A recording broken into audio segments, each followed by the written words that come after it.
welcome to the Metamorphics podcast. I'm joined by Peter McEwen. I'm your host, Temenosis. Really excited for this chat today. Peter and I have been kind of communicating back and forth for maybe a couple months now, and kind of adjacent on Twitter. I'm really interested in Peter's work, and I think this is going to be a treat to talk a little bit about the intersection of therapy and meditation and embodiment, Tumo, and some of Peter's work. So I kind of just want to start this out by getting to know you a little bit, Peter, and hearing a little bit about your story, maybe what brought you to this work that you're doing, and maybe even like right here in this moment. Okay, happy to help with that. I came to the work I do through having spontaneous openings when I was in my early 20s. Actually, I think I was 20. And I was an athlete when I was younger, and having these sort of experiences of openness, recognizing that the way I thought about the world was an inaccurate view on how the world worked, kind of shattered my worldview, and it created a vacuum where that worldview was. So I was kind of desperately seeking to ground myself in some sort of view that accommodated the experiences I had. And Tibetan Buddhism, some Theravada modalities, John Kabat-Zinn, all the big names in meditation. I read a lot of D.T. Suzuki's books about Zen, all that stuff. And I was college age, so I had plenty of time to read everything.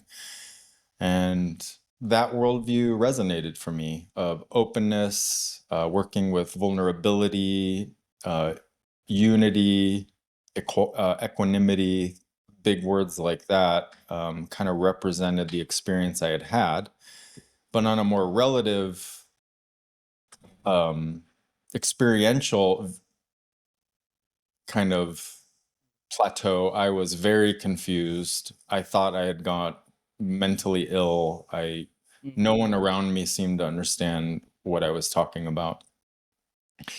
And luckily at UC Santa Barbara at the time, Alan Wallace was teaching, and he used to have a lot of Tibetan lamas come in and speak. And so I started going and listening to lamas speak. There's a small center in Santa Barbara called Vajrayana, which is run by Baka Tulku Rinpoche and his nephew Tulku Orgyen Punso, and started practicing with them and reading everything I could about Tibetan Buddhism and its cross-section with the sciences, which is represented, or kind of the Mind and Life conference back then. This is the early 90s, was a really big deal. Dalai Lama would show up at these esteemed universities like Harvard and just talk to scientists and try to find if there was any common ground between awareness practice, compassion practice, and the sciences. And that's kind of the basic ground of why I'm so interested in this work that I'm doing right now. Psychological catastrophe, probably like everyone else who's on this call or listening to this podcast. Yeah. Well, it's just such an interesting story arc that is common in a way. In a way, it's also fringe, but this sort of I don't know, existential or even ontological sort of rug getting pulled. Yeah. The framework, the conceptual model or understanding of reality, the world that we inhabit, just so drastically being challenged by our experiences and having nowhere to go with those experiences. Yeah. And thank you for that. That's a much more elegant description. Thank you. Well, yeah, I really resonate with that too in my own life. But I'm also just reflecting on, one, just how alone that can feel. Especially I think people listening in, if they do resonate with that, how alone that can feel. Also with the conceptual frameworks I think we have available, it seems to be getting better, but there's not a lot of places we can go to make sense of experiences that have no bearings on any sort of semblance of materialistic reductionism or rationality.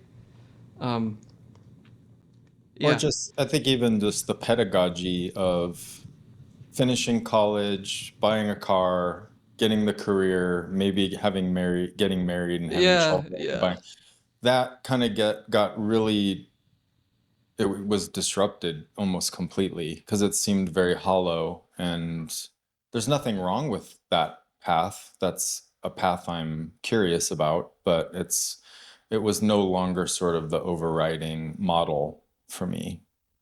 Oh, that's really interesting.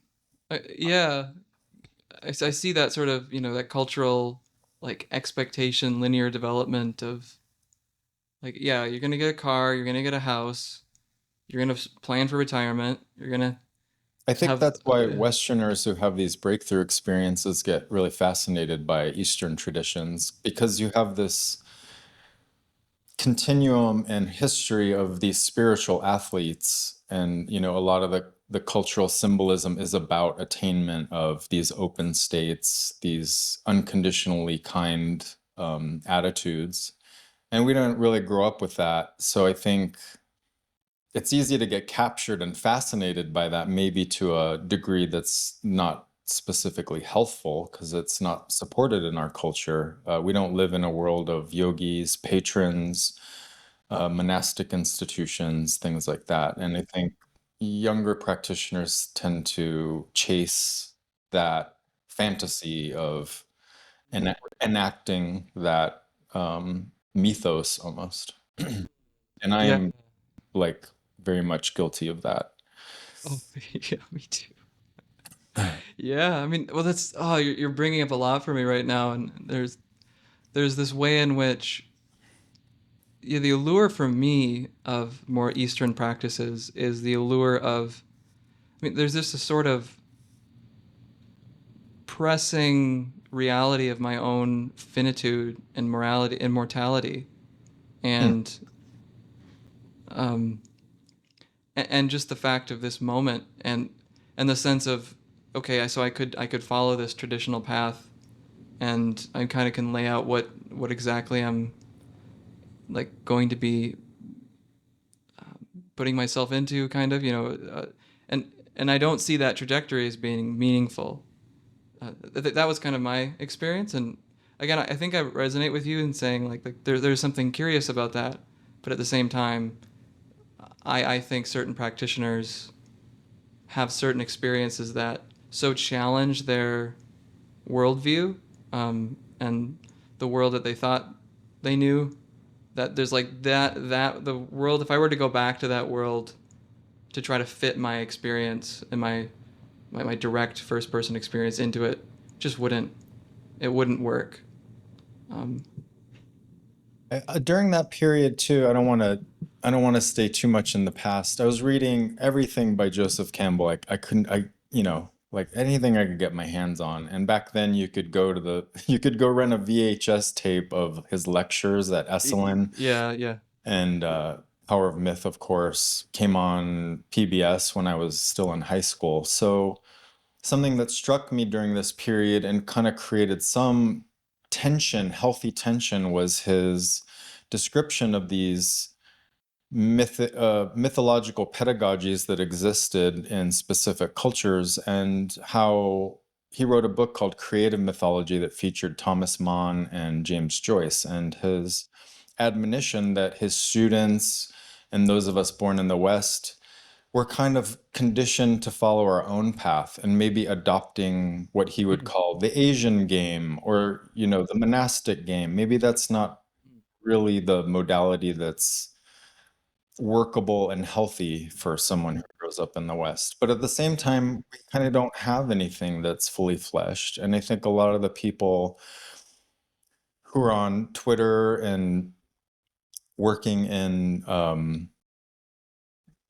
psychotherapy and spirituality, we're seeking in the dark for this kind of creative way to bring to bear these validated and useful inner technologies and bring them into consonance with the times we live in, and then acclimating to this developmental spiral that we all go through, and having available methods and framings for each developmental level.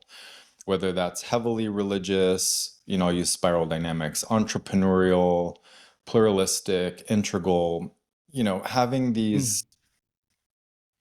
these philosophies accommodate someone's true center of gravity, so they're not maybe bypassing into uh, a, maybe a modality that they're not ready for. And I see a lot of this backlash on Twitter around jhanic work, and I think there's Mm. this real anxiousness that, oh, there's a lot of bypassing going on. Mm. There's a lot of damage being done to young psyches. I don't think it's that black and white of a issue, because you can also have spontaneous awakenings that had nothing, like myself, that had nothing. I wasn't a meditator. I Right, had right. zero experience with meditation, and as we all know, enlightenment can't be manufactured, and oftentimes it just happens to someone. Mm. Maybe you get more accident prone by doing Yeah. meditation practice, but the enlightenment itself seems to be quite accidental. So, This is so. This is such a like surprisingly rich area of discussion that I didn't expect, but um, it's bringing up like a lot of inquiries for me around this idea of mythos or fantasy, and fantasy not in a derogatory sense, but in like a deep fantasy as being a sort of substrate of the psyche that guides our in a sense of like any sort of vision of the future or vision of what's happening even now is kind of colored by fantasy, um, yeah. and I think of the path, like, oh, I'm a yogi now, I'm decided I'm going to quit my job, um, and go live in India for the rest of my life and become a wandering yogi or something like that, and how that in a lot of ways, like, not to diminish that or to say that there's no potential in doing that, but there's a way in which that can actually be bypassing the realities of the current life that you're in, and ways in which it's like, okay, well, it sucks to be in this moment. It sucks to be living this life that I'm living. I don't like it. And there's a lot of frustration and pain in that. And a lot of it comes from early wounding, but then we can actually just completely bypass that and go onto this other fantasy. Um, and it's what I'm hearing from what you're saying is I almost had this image of, like, we're building the ship while we're sailing it in the West. That's well Yeah, put. Yeah, I like. yeah. We don't really have this solid fantasy of Right. what the hell is happening, what's worth paying attention to, and what's worth literally investing our life and our energy into pursuing. Yeah, it's like this hallucinatory self-image we all bear the burden of. It's just filling in the blanks for the unknowable, mysterious Yeah. reality that we're interfacing with. So I think better a good story than a story of victimization or being a perpetrator in order to enforce your view. Mm. But I Mm. think we're co-creating a story that can kind of serve as a vehicle, I guess, so to speak, to get us across, a yana, we would say, to get us across the stormy river. And it Mm. seems as though some of the older vehicles that have been so beautifully and ornately constructed by generation after generation of yogi are still going to have utility. Yeah.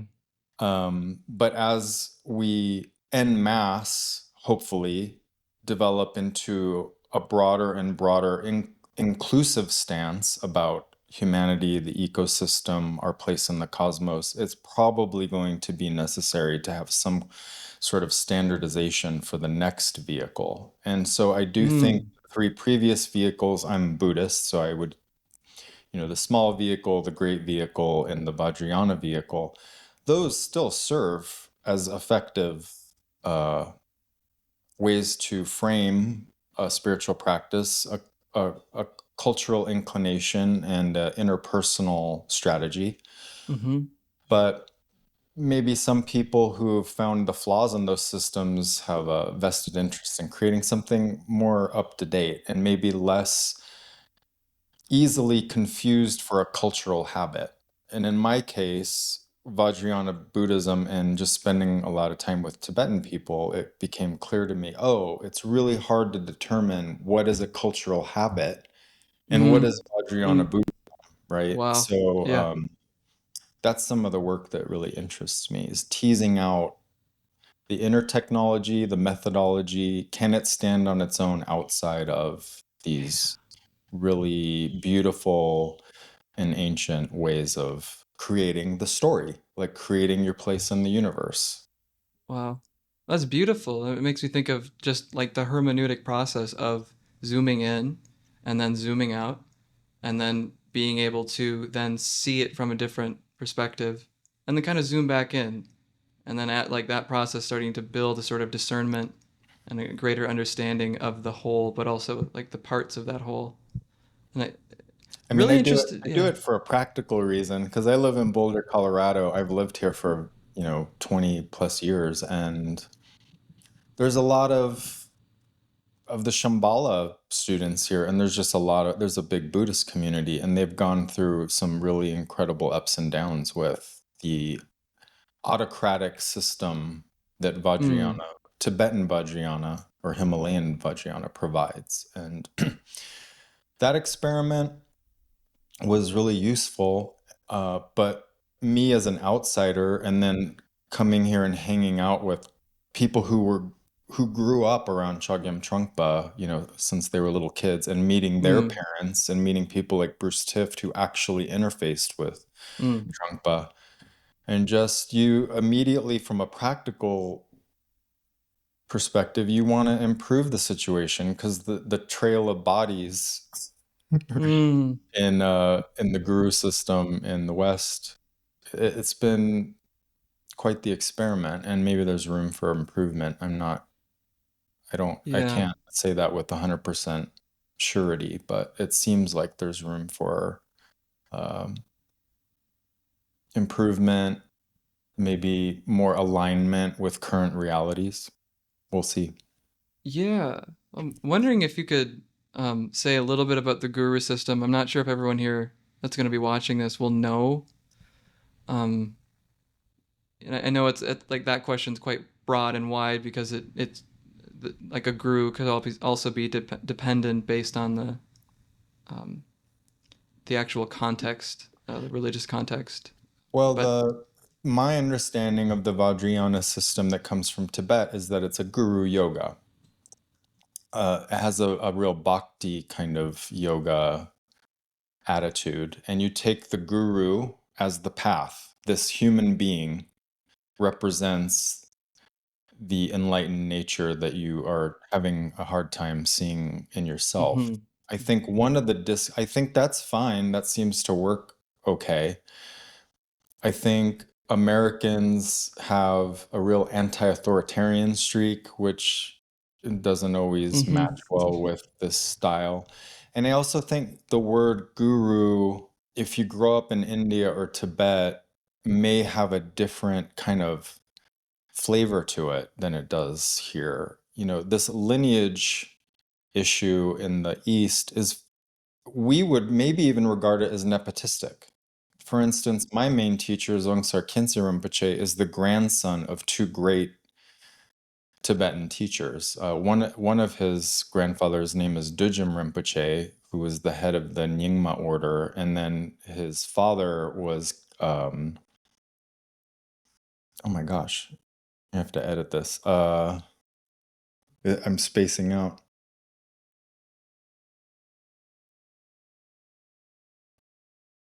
Oh, Tinley Norbu, sorry, mm, who's another Nyingma master. And so it's like a generational thing. And then if you live in the Himalayas and you live in a village, usually it's like, oh, XYZ Lama's son is a tulku.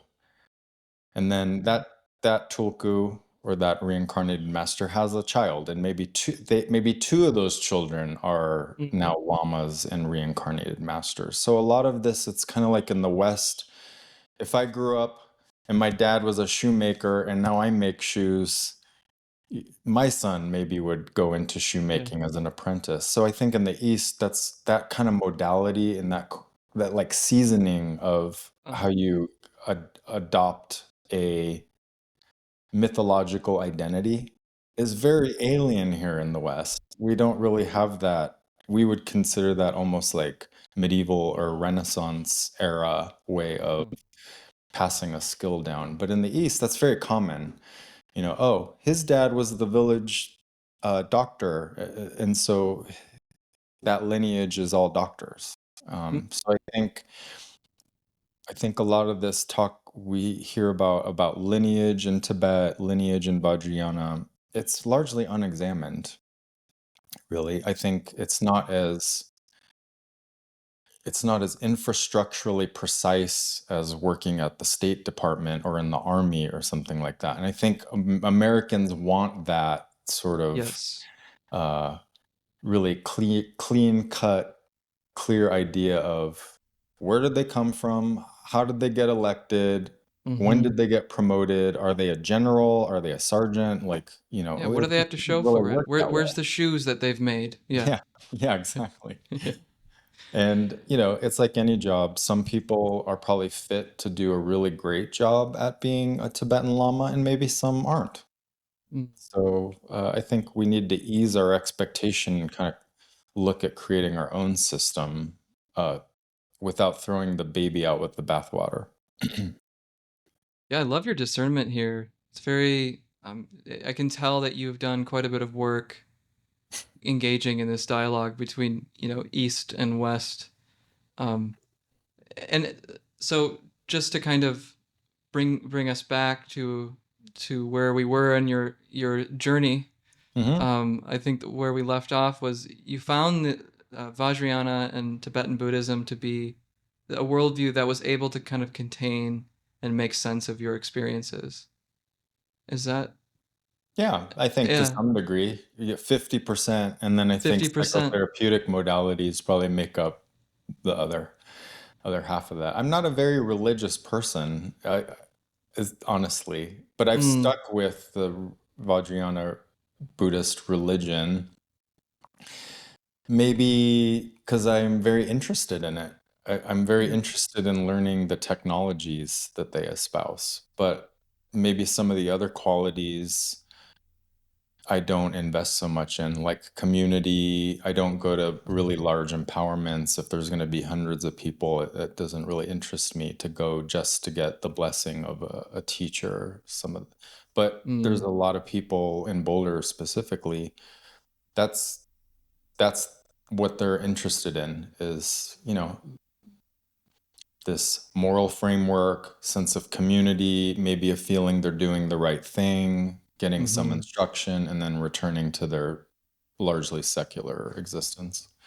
mm. So I see you kind of found this blend between, you know, Vajrayana, Tibetan Buddhism, and also psychotherapy. And it sounds maybe a little bit more able to kind of straddle this more um, secular perspective. Well, no system is going to adequately describe reality. That's my attitude.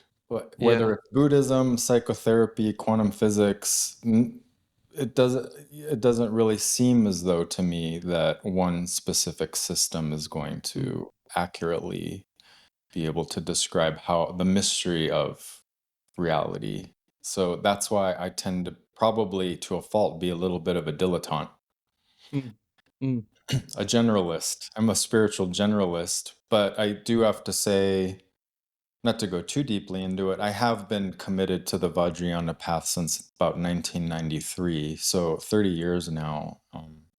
And I've sort of gone through the rungs of the ladder, so to speak. Uh, did 3-year retreat curriculum, which is very common. Gotten the empowerments, taught small groups, the whole mm. kind of have relationships with Tibetan teachers and with local Buddhists. And it sounds like this dialogue that you've been able to kind of, or tightrope, I don't know if I like that image, but it's kind of, I mean, circling back to this image of building a ship while you sail it, which is just, I think, a sign of the times. I think that's just what every practitioner in the West, if they're really trying to be sincere, is kind of having to do. Is, it's not one system. It's like, okay, this is it, and this explains everything, and I can dismiss now any experiences that go against it. Um, Well, I think people are doing what's probably most practical for their developmental center of gravity. For some people online specifically, they think that the Tibetan way is the only way, and you mhm, have to go through the causal path um, in a very exacting kind of way in order to attain Buddhahood or something like that. I think some people are a little bit more laissez-faire about that and maybe think of it in terms of equality, pluralism, things like that, social justice. So they're probably going to interpret these styles of Buddhist practice through that lens, right? As like, oh, mhm, this is a technology for me to build like a sense of equanimity, uh, sensitivity to social justice, increase my sensitivity. productivity. Yeah, exactly. That Yeah. would be, yeah, that's also a way to do it, like self-optimization style. Um, Mhm. my bias was that, I'll just shift a little here, was that I didn't see a lot of embodiment practice in the Vajrayana modalities. It is baked into Vajrayana Buddhism, mindfulness of the body, but I didn't see a lot of focus on that. And I have personally found it to be really helpful to maintain a connection to the sensations in my body and kind of see what's there and get a better sense of how that's driving my behavior. Mm. I'm really interested in the embodiment perspective that you bring. I'm sure most people here won't know what Tumo is. Oh, Um, yeah. that's good. So I imagine most people will know. I know this is not the same as Tumo, but like Yeah. Wim Hof. Hmm. I think most people will maybe hear what Tumo is and say, "Oh, this is kind of like Wim Hof, right?" And it's certainly not. So I'd be really interested to hear how you understand Tumo, maybe a little bit about, um, yeah, what's it about? What's the use of it? How do you do Well, it? how do you do it? Tumo is a tradition of tantric Buddhism known as it's a part of the Anu Yoga or Anuttara Tantra Yogas. And I wouldn't say it's necessarily an embodiment practice. It has the subtext of working with the winds, prana, the channels, nadi, or tsa in Tibetan, and the chakras, also known as bindu, and maybe you could Mm, think of those as hormonal centers. mm, And so, from the tantric perspective, we don't breathe very well. So, one of the main aims of this practice is to get people, practitioners, breathing more mindfully and probably more effectively. So, you have mm, three main channels, and the tantric theory is that the winds, the prana, are trapped on the side channels and are no longer entering the central channel. So the tumo practice is a way to forcefully move the mm, air into the central channel where subject and object then collapses. So it mm, should give you a view into what is called, Mahamudra experiencing, non-dual experience. So a Tumo practitioner would use various postures, visualizations, and breath retention methods in order to experience in a reliable way this collapse of the hallucinatory view of subject and object and be able to experience non-dual awareness. And mm, then as you advance into other practices like Dzogchen or Mahamudra, those can utilize the same methodologies and topology of the subtle body in order to attain or experience more moments of open awareness. So that's really what we're trying to do by doing Tumo, is step out of our agendas and notice more moments of open awareness. And I think certain practitioners just have a predilection. Some people tend to really enjoy Dzogchen, Mahamudra, big, open, spacious types of practices. And some people who are kind of uptight and anal, like myself, they appreciate the Tumo system because it's very elaborate. It utilizes this human body. And I enjoy the movement and the blissful sensations that arise. But I think the heart of Tumo for me, and this is an interpretation I use, I don't want to blame this on Tibetan modalities, is that working with existential intensity, when we're utilizing the postures, visualizations, and breath work, can act as a inoculatory practice. So we get used to stresses and disturbance in the body, and we have this sense, oh, feeling this tightness in the throat or this cannonball of tension in the stomach, it's not going to kill me to feel this. And in fact, when I do my Tumo practice, some of these feelings that I unconsciously associate with annihilation come up for me. And instead of dissociating into going and having a beer or going online and screaming at someone or any other kind of maybe distracting practice, I go deeper into these disturbing sensations, and maybe I'll discover those sensations are me, and there's no necessary division to regard them as other or as threatening as I probably think they are. So that's one thing I've been playing with students, is introducing these practices and regarding them as a opportunity to work with stress and anxiety and some, panicky feelings that come up when you're holding your breath, trying to visualize something, and then jumping around on a meditation mat. So it's been really interesting, and I've found that students really resonate with it. Yeah, a lot of what you're saying is interesting to me. Like, one of seeing chakras as hormonal centers. I've never heard that before, and that's really interesting. I Yeah, imagine there could that's be a not whole really podcast. focused upon in the tantras, but there are certain practitioners who would regard them that way. And I also don't want to conflate Chinese medicine and this tantric model, because the tantric model is imaginal, it's visualized, it's a useful construct in order to experience open awareness. It's not something that's positioned as absolutely true. And Yeah. so in each tantric practice or each lineage, the colors can be different, the locations of things can be different, the activities of the various hormonal centers or chakras can be regarded as different. So I don't want to position this as though it's some sort of monopoly on the subtle body. Yeah, well, I think that's important, especially for people who might be listening, who are maybe aren't very exposed to chakras system, and maybe say, like, well, if I cut my body open, I wouldn't find a Right. chakra. I wouldn't Yeah. find the subtle body, so it's not there. Right. And so I So wouldn't imagine that. So that's a method, right, to the Vajrayana people. They're saying when we see meat, when we cut open a body, oh, that's your vision. That's the human way of seeing energy. But that's also ultimately hallucinatory.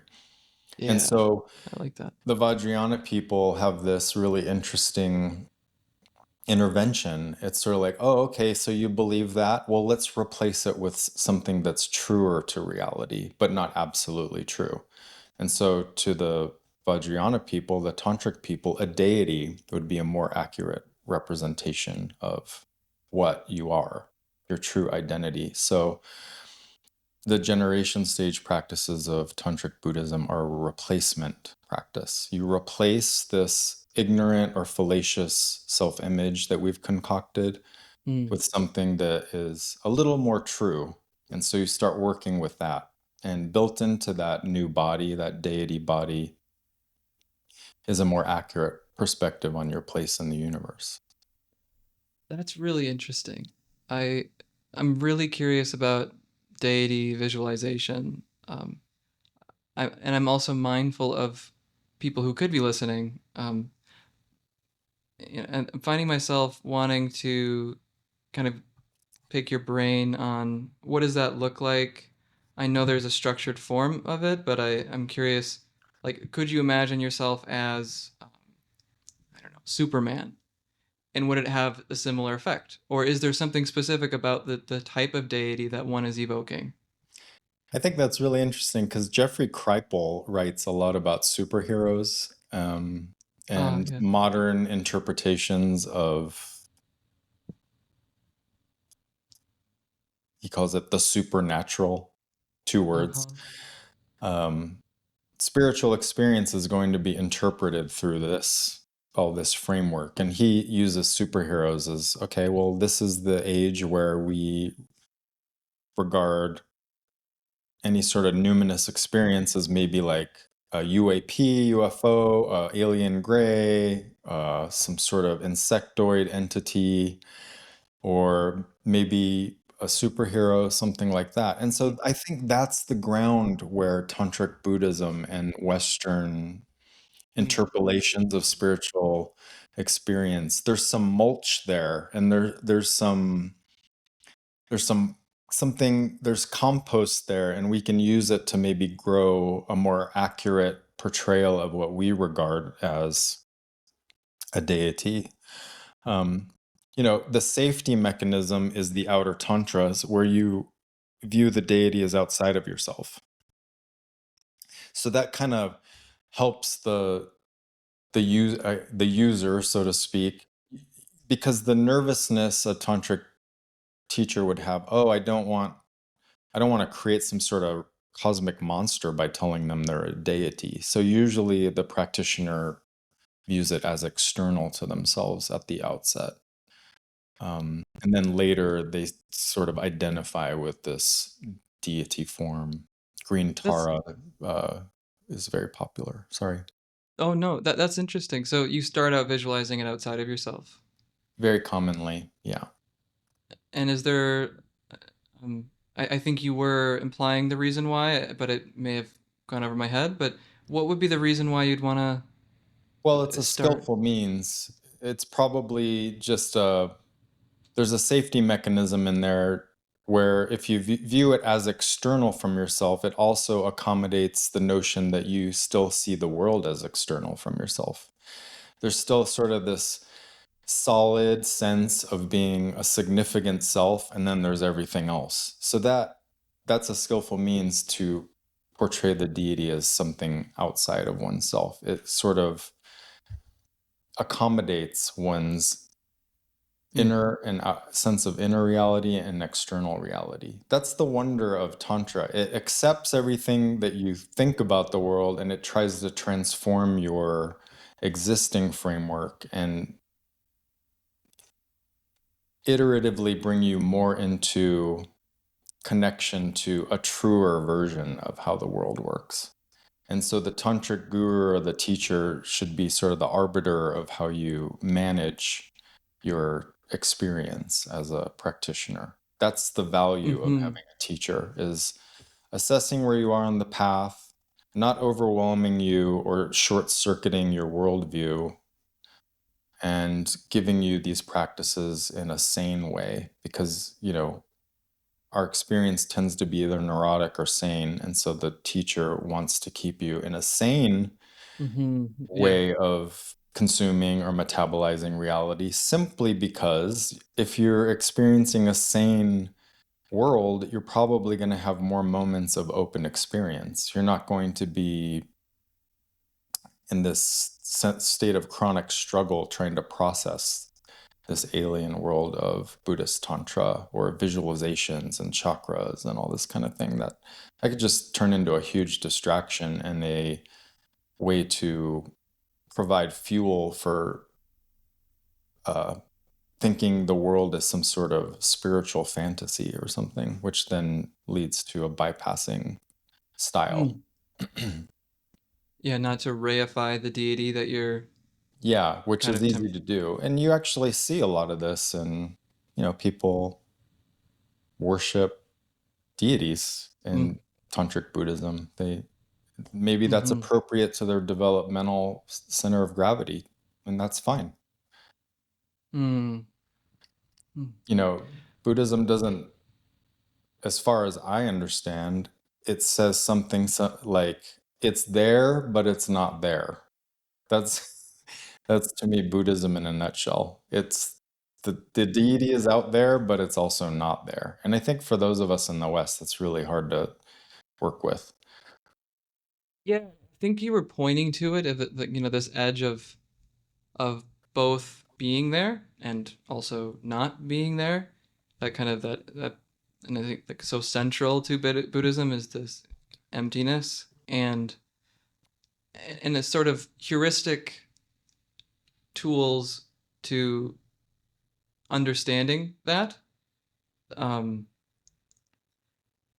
and maybe you could imagine Superman, maybe you could imagine like Cthulhu, um, but perhaps there's actually more skillful means of using the imaginal to actually having that understanding, of emptiness. I mean, I think from the Tibetan perspective, that's why there's respect for Chogyam Trungpa, because I think he was starting to play with this, trying to not necessarily modernize, but maybe alter some of the qualities of Indian and Tibetan deities. But there's a risk associated with this whole modernization trope that seems to be active in the Buddhist discourse, because you don't want to create harm, right? So I think Tibetan gurus, they err on the side of safety.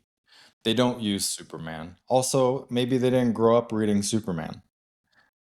Maybe they would if they did. Yeah. My teacher grew up since he was 3 or 4 as a incarnate Lama studying Buddhism. He Mm. wasn't like sitting like the rest of us, like playing video games, watching sitcoms. He did Yeah. that Yeah. later, I'm sure, but I don't think, some of these teachers have exposure to that.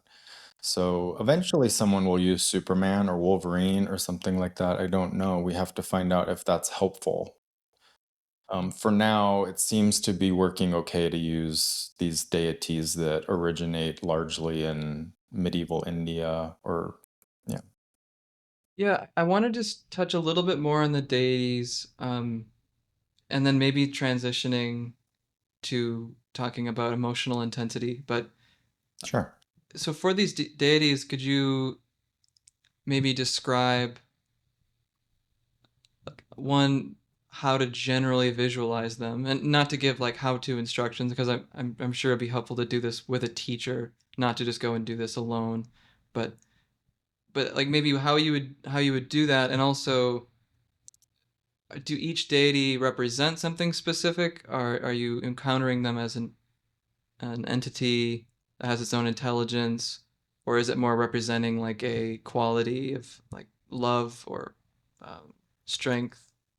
Well, I think the deity's intelligence is the recognition that things are there, but they're not there, which is something our relative experience of my Peterness, when I'm sitting in traffic and I'm pissed or something, I'm annoyed, I seem to forget that it's there, but it's not there.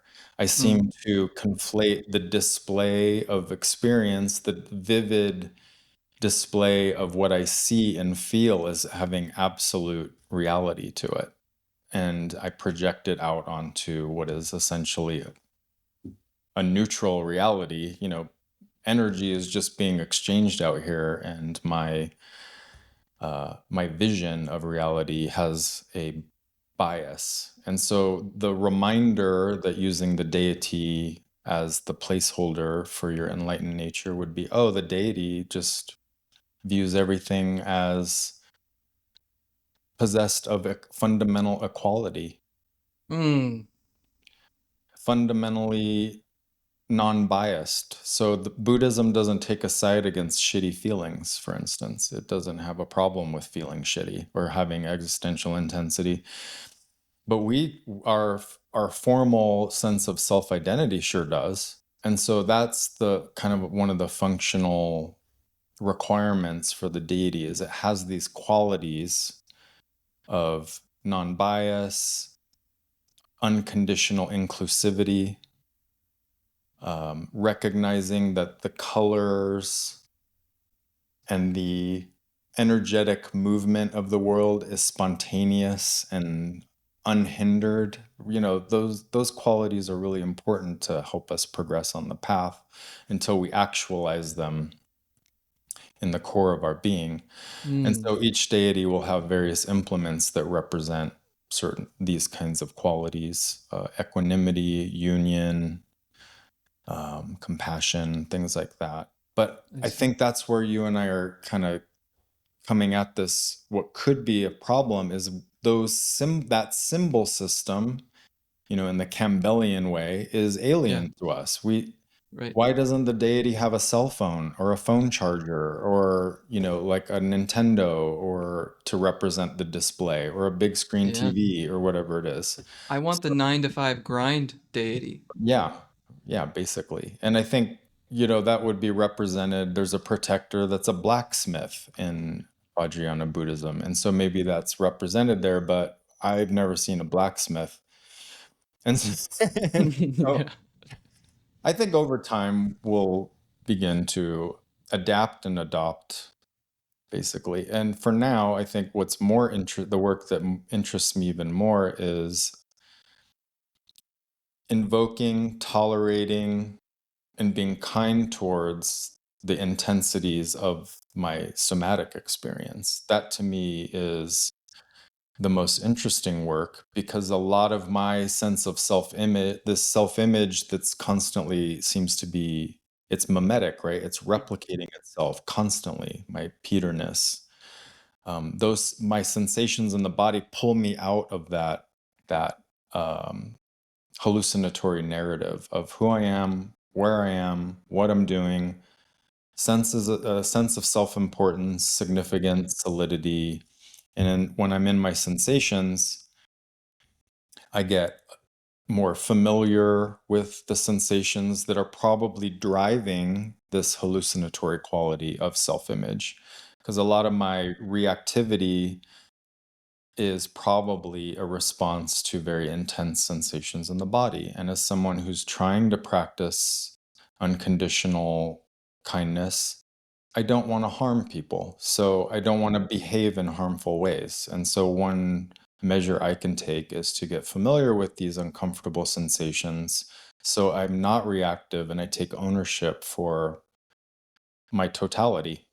And so I think that interests me. It has less danger associated with it than these tantric methodologies that can be very ornate, culturally inflected, very alien to Westerners. So Yeah. That- And I think that's actually a really interesting segue that it's kind of like a nod to the deity practice in the sense that in a way what it's doing is it's almost de-reifying the self-image that we're just so tightly bound within.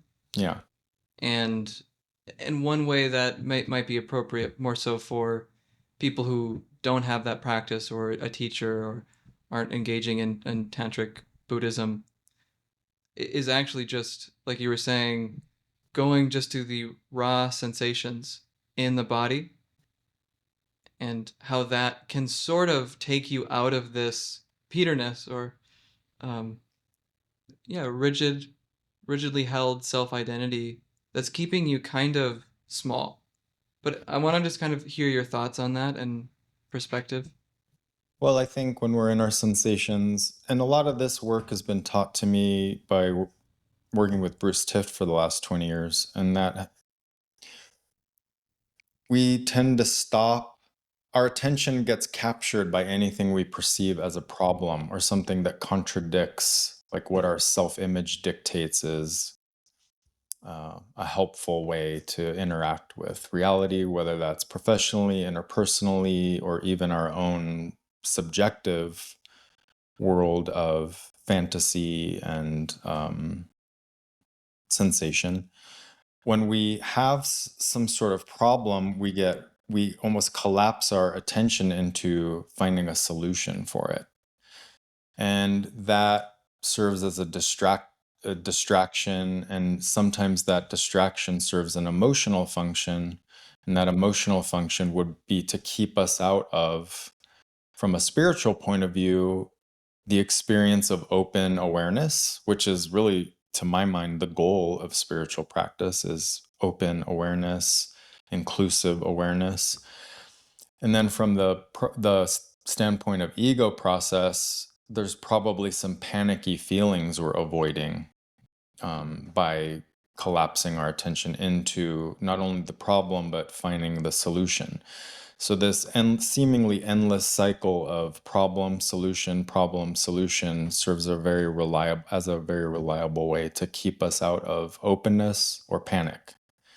So a lot of this self-image we have is, being the problem solver or being the person who never seems to solve this problem, right? So we have these narratives that seem to support behaviors and self-concepts that are really oriented around solving problems that seem to have a interminable life of their own, right? We feel like we're in a state of chronic struggle all the time. And so one way that I found that was taught to me by Bruce, I'm not taking credit for this, and I'm sure he wouldn't take credit for it either, is just going into the sensations and seeing if it's going to kill me to feel these sensations that are very disturbing at times, sometimes pleasurable. Sometimes people don't want to experience pleasure either, or a sense of well-being. Perhaps someone doesn't have a tolerance for well-being. Maybe things start getting really good in their life, and then all of a sudden it's very uncomfortable, and they're like, oh, this is so good. I don't even know how to show up in my life when things are this good. So they'll probably maybe behave in a way to moderate that sense of well-being or openness.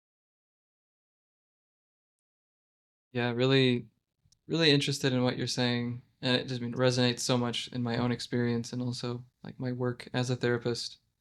Just the problemization of experience and how that just keeps us in a feedback loop of avoiding and kind of just having it in the background. The like what's already there is just kind of in the background. Yeah, This low grade background suffering, right, but just will persist for as long as it's a problem in a right. way. Right. So at some point, the practitioner, whether it's a spiritual practitioner or perhaps someone who's working in a therapeutic environment, one of your clients, they may eventually be interested in, okay, well, what is the tax on my life if I continue to behave and orient or constellate my inner life around avoiding this vulnerable feeling? And what would it be like to actually invite that vulnerable feeling and be kind towards that vulnerable feeling and see if it's going to kill me to experience that vulnerable feeling, because that feeling is me. And then over time, it's not an achievement, of course. We do it at our capacity iteratively, but we reclaim those feelings we spent our entire life avoiding because they appear to be unworkable or they appear to be other. And we get acclimated and we get familiar with those. And then each time we encounter that feeling, we say, oh, yeah, I know that feeling. It's not great, but I'm not going to go have that drink, or I'm not going to go, maybe engage in this dissociative practice just to get out of this feeling, because the consequences of that dissociative behavior far outweigh encountering this kind of like panicky feeling in my stomach. And for me personally, I reached a point in my life where that the specter, like you're saying, of the unworkability of my own experience, I just got tired of avoiding things, and using interpersonal conflict, professional anxieties, partying, whatever it was, as a way to dissociate from my immediate experience. And I remember just experiencing like molten panic. And I decided, you know what? I'm not going to get up anymore and go try to like make this go away. I'm just going to sit here with it. And that was probably the most fulcrumatic moment of my life. It went on for a few days, this kind of like iterative encounter with this very deep, vulnerable feeling. And I realized after a few hours and encounters with it, it was nothing. It was me.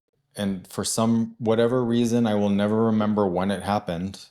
I thought it was, it was like the demon in the closet, and I never wanted to open that closet, and I kept like peeking in there, and then I went and got in the closet with it, and I let it just completely wash over me. And there was a big shift after that. And I think that shift in my own way of organizing my life and my own way of organizing reality was so dramatically freeing that I've wanted to share that potential with other people to see if that style of intervention or inviting or being unconditionally kind towards that disturbance would be helpful to them. It's really moving, that story. Felt a lot of resonance, and I think a lot of people, I mean, I don't know what person couldn't resonate with the demon in the closet that, are always trying to get away from. I've also heard it been described as like the nightmare that we build a life to avoid.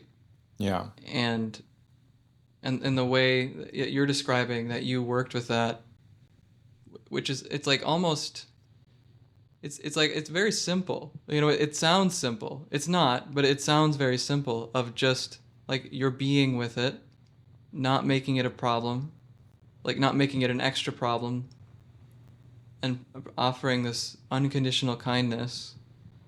And on the surface, that sounds very simple to do, but I think what you were talking about is this nightmarish panic that can also emerge. That I think when people hear that, they're like, oh, well, I can do that. I can be with my feelings.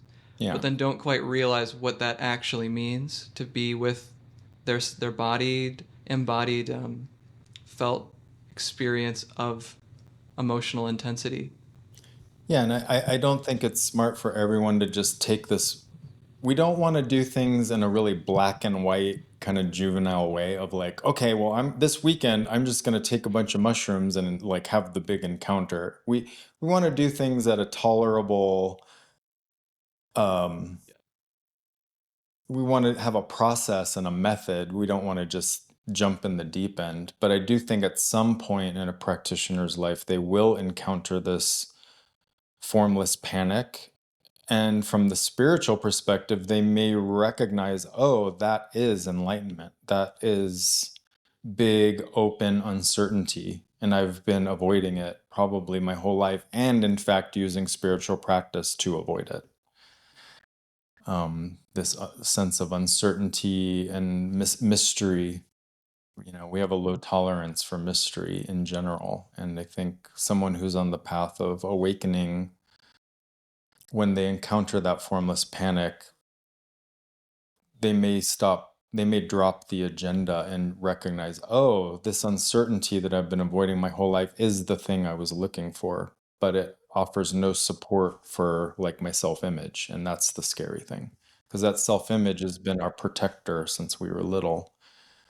It just, the price of that self-image maybe gets outlandishly expensive as we age. Beautifully said. Beautifully said. Yeah, it kind of it kind of makes me think of deity practice again, of this sort of, it's almost like an as if way of being with Yeah. experience Right. that is actually quite similar now that I'm thinking about it with just having an embodied emotional experience of, Yeah. because we are somebody. I'm someone who can't be with that intolerable mystery. I can't be with that. Mm-hmm. Like, that is who I am. That is my self-image. And like, it'll destroy me. It'll be embarrassing. Yeah. Um, I'll be found out as something horrible, and that is the self-image. And so you're almost it's like, well, let's be with the experience as if it won't. Hmm, Well, I think it's yeah, as if it's me. Like as I'm if it's all, me. Yeah. yeah, like the deity, like we were saying, it has no bias towards shitty feelings. It regards it just as pure energy. But when we're children in our families of origin, obviously we can't yet metabolize reality. So we do create this very robust vision of what is me and what is not me. And what is not me is usually experiences or traumas that we can't integrate into our lives. It's not like we can go get a job and, you know, go work at Target or something when we're 9 years old. We have to learn how to be loved. And so oftentimes, you know this better than I am sure, we have to make accommodations and put things out of awareness. And so this kind of robust inner vision, self-identity is a really robust way to do that, is to put things out of our Yeah. mind and understand, oh, experiencing uncertainty or feeling unloved, that's very dangerous. I will do everything I can Yeah. not to have that because Yeah. I have no Yeah. options. When you're I'll 8 years build, old, you have no options really. So, yeah, I'll build an entire life around not yeah, not feeling that. And yeah, I know it's like, even from my own experience and just how sophisticated our systems of not being with that can get. Just how yeah, sophisticated. right. We're very And it, clever. yeah, very clever. And it can be it can be humbling to go from, like, I think, especially with men, to have a very cerebral way um, of working with the world, of just being able to rationalize things, and to have a pretty complex edifice built around avoiding intolerable feelings, or feelings that at one point were intolerable. To feel them is like, oh, I just need love. I just needed to belong, and it can be so humbling, because the systems is like, no, I need X, Y, and Z, and I need it to be delivered to me in a very specific way, and I need to be the one who needs to just like create this whole mythology around something that actually, in a way, is very simple. And Yeah. It's the flight from connection. That's the way I would maybe frame it. I like that. Sort of this arid meditation style that has a very detached, maybe Mm, neurotic way of approaching freedom, mm, um, avoidance of connection, which is probably indicative of not having great boundaries when in connection, and feeling yeah. as though someone who has a connecting style, regarding them as invasive, and Mm, using meditation as a platform from which we feel insulated from this dynamic quality of how reality operates as an energetic exchange. mm. Yeah, I love the way you're framing this. I think that's so true. The flight from connection.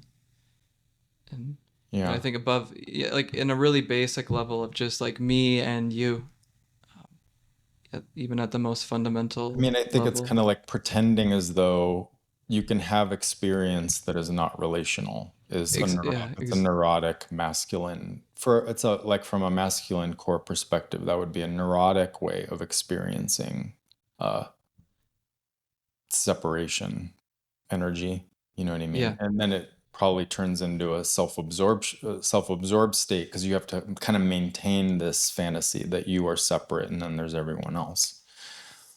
Mm, And so for practitioners who have that style, I usually don't recommend Dzogchen or some of the formless practices, because in some cases that may reinforce that sense of being an alienated, free, open self, which to me is hallucinatory. Because if you're not managing your relationships very well, or You unconsciously are fleeing your own disturbing sensations and not regarding them as a component of your totality, you're probably not working very well with connection energy. So that we see Yeah. that a lot, I think, online dialogue about meditation. I mean, it's so important what you're saying right now, and I think it will keep. I think the importance of it will become more clear, um, in the future as more people are drawn towards these practices and these psychotechnologies, Right. because there is a way you can use it and conceptualize what you're doing as actually getting closer to what's true, and all the while you're actually dissociating more and more from what is most important to you and what is like real inside of yourself. I regard meditation as just a recovery to intimacy with our experience and out of these hallucinatory visions of us being at the center of the whole the whole Yeah, yeah, the whole gig, you know what I mean? I think yeah. meditation is like a helpful way to recover us to intimacy with our own sensations, our own natural functioning. I don't think they improve experience. I think they help us Hmm. return to what is probably already sane experiencing when we're not Oh in a wow. state of Yeah. self-absorption or distraction. Yeah, it's beautiful. I think that framing is so important. And I just know from my own experience the ways in which I thought I was actually like really on the path improving, whatever that means. I was getting close to the goal, and I was actually just dissociating from my experience and running from connection and intimacy, um, Yeah. and kind of keeping my little island that I had built, to keep myself safe, but at the same time keeping me completely alone and isolated and Right. disconnected and Keeping dissociated from my keeping body. those Yeah. younger parts of us safe from what probably seems like overwhelming or invasive connection. So I am also 100% guilty of all those patterns. I actually have to run to my next meeting Yeah. now at 2. Okay. Well, thank you so I much. hope this was helpful. Oh, this was so fun, Peter. Kind of Yeah.